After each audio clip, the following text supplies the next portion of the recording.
In this video, I'll detail how to fix iPhone brightness automatically goes down.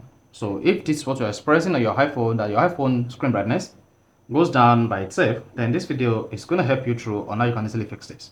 So if I don't know this video, you found this really helpful and informative, please don't forget to like and subscribe. Now, when you want to fix your iPhone screen brightness goes down by itself or it automatically adjusts the screen brightness, all you need to do is go to your iPhone settings, and on the settings page, I want to scroll down and click on accessibility.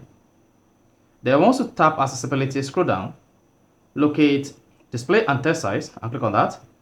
And once you click on display and text size, scroll down until you get to auto brightness. Then if auto brightness is enabled, this is going to automatically adjust the brightness of your iPhone screen. Let's go ahead and do this.